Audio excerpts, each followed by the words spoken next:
Gemara says in Berochos, Daf Chof Ches, that over there you have the story of the Elazar ben Azariah, the famous story mentioned in the Haggadah, that he felt he was too young to become a rabbi, and so on and so forth. He was only 18 or whatever his exact age was, and then he got white strands of hair came into his beard, and he became rabbi. But what's very interesting is over there he was so to speak some young blood, and he had a lot of very innovative ideas, and that weren't necessarily so popular by the senior rabbis, and his ideas were accepted. So one of his ideas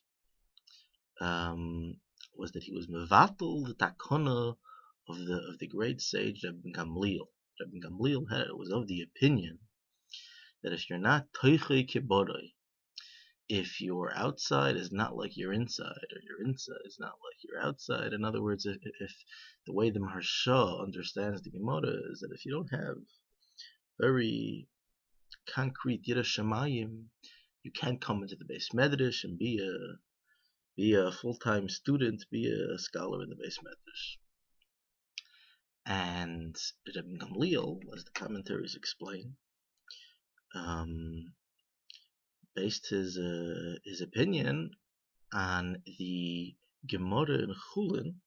Over there, the Tanoim make a statement, a little bit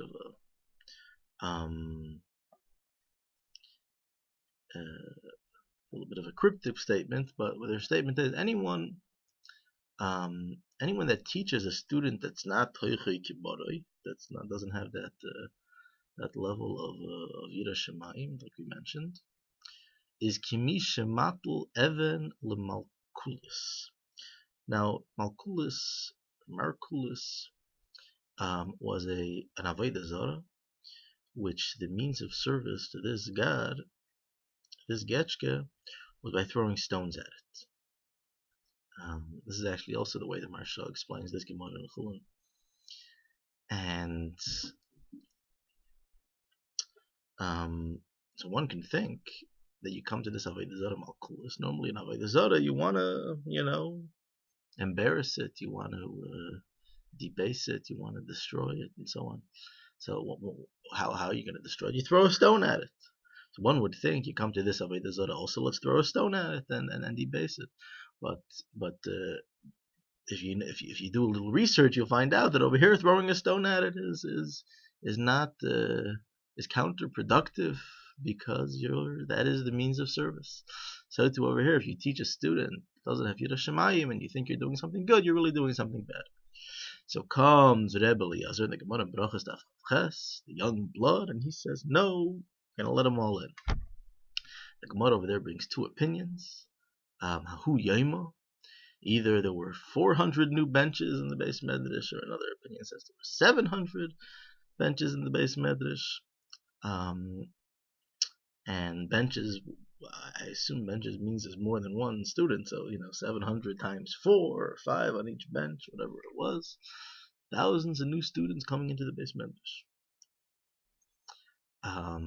So the Rabban Gamliel, the Gemara concludes that he actually felt bad, that he's the big rabbi, and he thought, it wasn't just about his honor, but he said, he felt that the future Klal Yisrael, if we're building rabbis over here that are coming, you're not taking the best and the brightest and the most spiritual.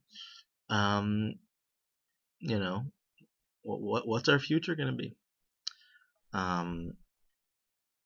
And moreover, the way the commentaries understand the Gemara is that Rabban Gamliel had Chalisha Sadas because he thought maybe Rebbe Elazar ben Azariah is right, if his opinion is becoming accepted.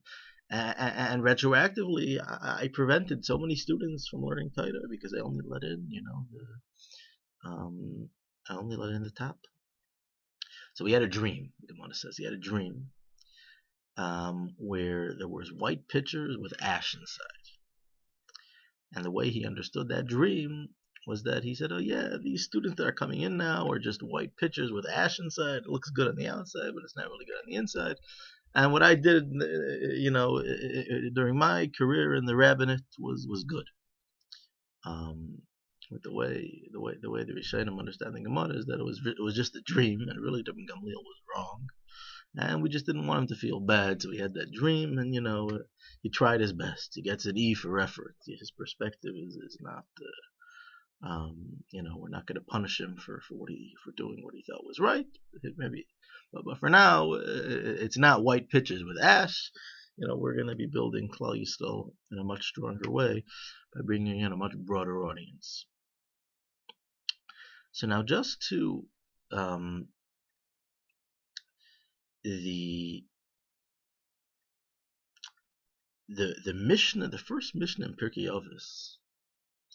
And actually, some of the Mepharshim understand that the reason why Pirkei Avos was placed, which is seemingly concepts of character traits and so on and so forth, but Midas was stuck in the middle of Seder Nezikin. Actually, at the end of Seder Nezikin was because Nezikin is those are the real yeshivish mesechtas, and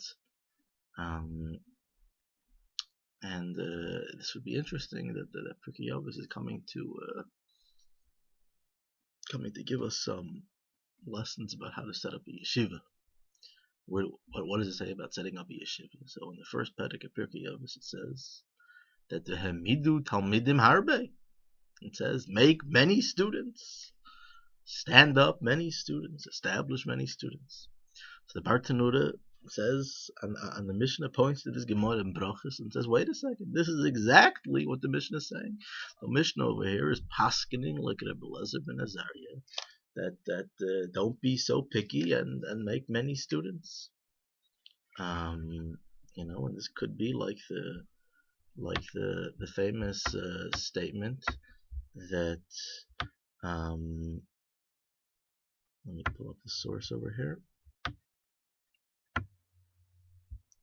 In Medrash Shmeul, that you bring in 1,000 and you end up with one big rabbi. That could be the theory of Rabbi Elazar.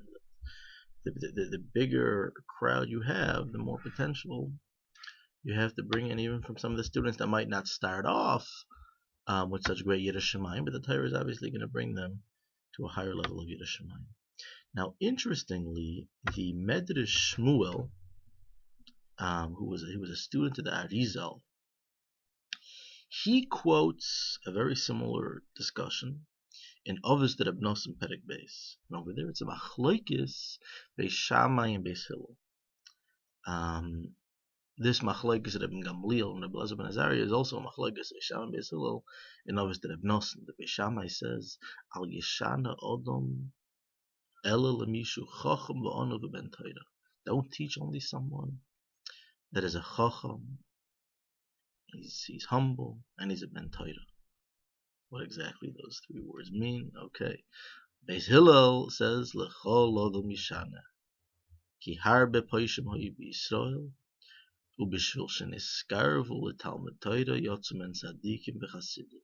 Beis Hillel says, no, you teach everyone, because there were many sinners amongst Israel. Beis Hillel is even taking it a step further. Seemingly the Gemara in Berochos is referring to someone doesn't have Yiddish Shemayim. In other words, he maybe hasn't attained the highest level. Beis Hillel saying, even a Paisha Yisrael, he sinned negligently, teach him.